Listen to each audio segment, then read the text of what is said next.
So, praise the Lord. ದೇವರಿಗೆ ಸ್ತೋತ್ರವಾಗಲಿ. I am happy to be here. ನಾನು ಇಲ್ಲಿ ಇರ್ಲಿಕ್ಕೆ ಬಹಳ ಸಂತೋಷವುಳ್ಳವನಾಗಿದ್ದೇನೆ. So, while last year I was going to Gundakil, I was passing through Bellary. ಕಳೆದ ವರ್ಷ ಗುಂಟಕಲ್ಗೆ ಹೋಗುವಾಗ ಬಳ್ಳಾರಿಯಿಂದ ನಾನು ಪ್ರಯಾಣ ಮಾಡಿದೆ. By God's grace, God gave me a privilege to minister here in this place.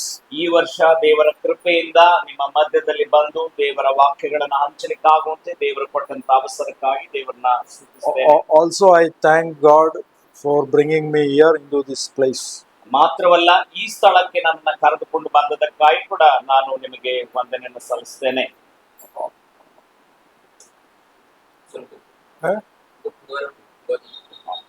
Okay.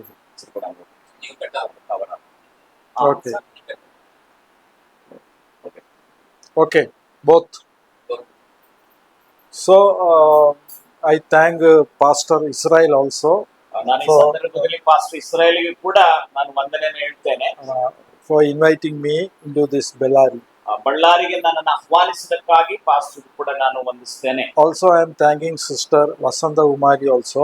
ವಸಂತ ಕುಮಾರಿ ಸಹೋದರಿ ಕೂಡ ನಾನು ಕೃತಜ್ಞತೆಯನ್ನು ಹೇಳ್ತೇನೆ. Both of them invited me to this place. ಅವರಿಬ್ಬರು ಸೇರಿ ನನ್ನನ್ನು ಈ ಸ್ಥಳಕ್ಕೆ ಆಹ್ವಾನಿಸಿದ್ದಾರೆ. Also, I am thanking the brother pastor who is helping me to translate.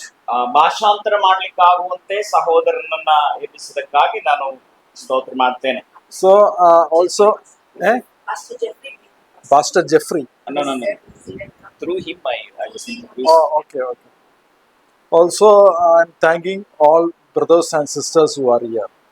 ಬಂದಿರತಕ್ಕಂತ ಎಲ್ಲ ಸಹೋದರ ಸಹೋದರಿಯರನ್ನ ಕೂಡ ನೆನೆಸಿ ನನ್ನ ದೇವರಿಗೆ ಸ್ತೋತ್ರ So, ಮಾಡ್ತೇನೆ. how many of you believe that Jesus has come here? ನೀವೆಷ್ಟು ಜನ ನಂಬ್ತೀರಿ ಯೇಸು ಸ್ವಾಮಿ ಇಲ್ಲಿ ಬಂದಿದ್ದಾನೆ ಎಂಬುದಾಗಿ? Jesus has come to change your life. ಯೇಸು ಕ್ರಿಸ್ತನು ನಿಮ್ಮನ್ನ ಬದಲಾಯಿಸಲು ಅಥವಾ ರೂಪಾಂತರ ಪಡಿಸಲು ಬಂದಿದ್ದಾನೆ.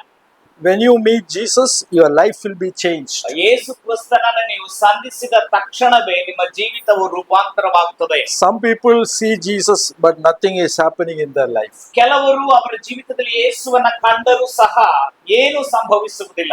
When you meet Jesus in your life, you have to listen what Jesus is speaking to ನೀವು you. ಯೇಸುವನ್ನ ಸಂಧಿಸಿದ ಮೇಲೆ ಯೇಸು ಏನನ್ನ ಹೇಳ್ತಾರೆ ಅದನ್ನ ಮಾತ್ರ ನೀವು ಕೇಳಬೇಕಾಗಿದೆ. Peter was a fisherman.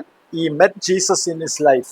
ಪೇತ್ರನು ಆತನು ಮೀನುಗಾರನಾಗಿದ್ದರೂ ಕೂಡ ಯೇಸುವನ್ನ ಅವನು ಸಂಧಿಸಿದನು. And after he met Jesus, from that time onwards, Peter's life was changed. ಯಾವಾಗ ಪೇತ್ರನು ಮೀನುಗಾರನಾಗಿದ್ದಾಗಲೂ ಯೇಸುವನ್ನ ಸಂಧಿಸಿದ ಮೇಲೆ ಅವನ ಜೀವನವು ರೂಪಾಂತರವಾಯಿತು.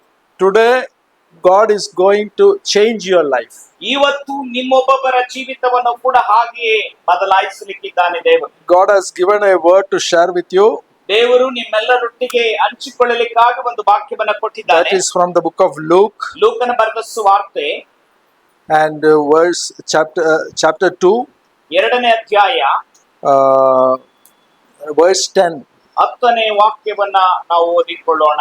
So the verse is saying, ದೇವರ ವಾಕ್ಯ ಹೇಳುವಂತದಾಗಿದೆ. Then the angel said to them, ಆ ದೂತನು ಅವರಿಗೆ, Do not be afraid, ಹೆದರಬೇಡಿರಿ, for behold, I bring you good tidings of great joy.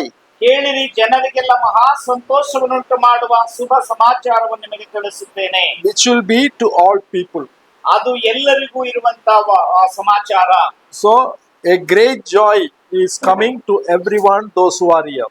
ಮಹಾ ಸಂತೋಷ ಇಲ್ಲಿ ಇರ್ತಕ್ಕಂತ ಎಲ್ಲರಿಗೂ ಇದೆ. So the angel is saying, Do not be afraid, for behold, I bring you good tidings of great joy.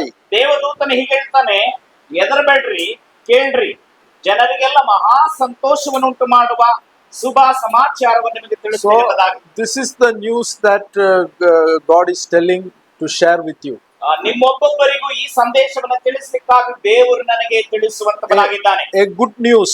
ಅದು ಒಳ್ಳೆಯ ಸಂದೇಶ ಅಥವಾ ಶುಭ ಸಂದೇಶ. And what is that news? ಏನು ಆ ಸಮಾಚಾರ ಅಥವಾ ಶುಭ ಸಂದೇಶ? The verse 11 is saying, 11ನೇ ವಾಕ್ಯದಲ್ಲಿ ಹೀಗೆ ನೋಡ್ತೇವೆ, For there is born to you this day in the city of David a Savior, who is Christ the Lord. ಅದೇನೆಂದರೆ ಇವತ್ತು ನಿಮಗೋಸ್ಕರ ದಾವೀದನೂರಲ್ಲಿ ಒಬ್ಬ ರಕ್ಷಕನು ಹುಟ್ಟಿದ್ದಾನೆ, ಆತನು ಕರ್ತನಾಗಿರುವ ಕ್ರಿಸ್ತನೇ ಎಂಬುದಾಗಿ. So the good news is that Christ is born in this city. ಆ ಶುಭ